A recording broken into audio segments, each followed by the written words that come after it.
Today, we review the Dark Core RGB Pro SE, the latest flagship in Corsair's gaming mouse lineup. Stick around.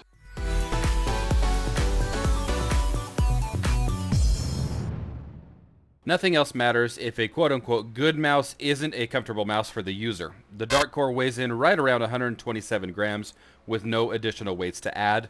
The back and thumb rest have a nice rubberized anti-slip material, and it does come complete with two side grips, one flush and one that offers a pinky finger rest. Under the right side panel, you will also find the USB storage. The Dark Core can be connecting using one of three different connection types: Corsair's Slipstream 2.4 GHz wireless technology, a Bluetooth connection, or directly connected with a USB cable.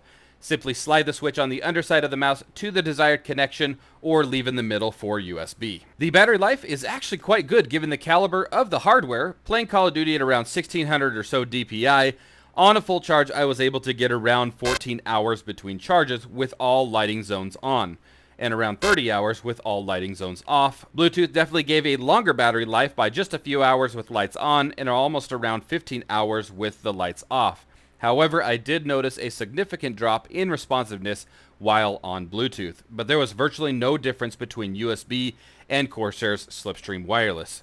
Corsair is also currently testing being able to use a single Slipstream USB dongle for multiple Corsair Slipstream compatible devices. As soon as you get the low battery warning, to charge the mouse, simply plug it in with the supplied USB cable to the USB-C port on the front. This will also double as a third connection, and if you have purchased the SE edition, you also have QI compatibility, which is great for those with the Corsair M500 or a QI compatible charge pad. You get a total of 8 fully programmable buttons. You have your left, your right, and your scroll wheel button. A button just behind the scroll wheel, which will default allow you to swap your IQ profiles on the fly. 2 more immediately left of your left click, and finally 2 more just above your thumb on the left-hand side. Equipped with 9 customizable lighting zones, you virtually have infinite lighting possibilities. You will find these zones on the scroll wheel, the Corsair logo, 4 around the thumb buttons, and accent lights on either side of the rear, as well as the DPI indicators on the front left of the mouse.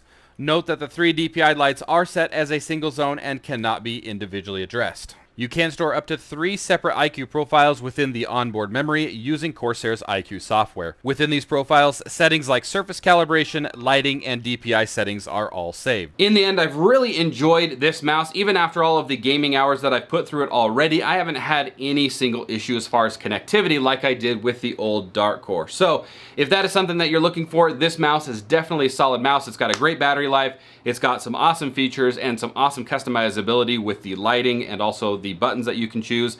And so overall, I would highly recommend this mouse and definitely purchase it, especially if you can get the one with the QI wireless charging. It's just a kind of a cherry on top as far as the mouse goes. Anyways, guys, that is going to wrap it up for this week's review. I hope you guys liked it and you enjoyed it. Hope you guys got something out of it. If you did, be sure to like, share, and subscribe. And of course, if you're feeling really generous, don't forget to hit that bell icon so you guys don't miss out on any type of future content.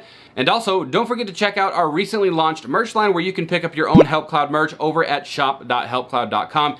Anyways, guys, thanks again for watching. I hope you liked it, and we will see you on the next one. Peace.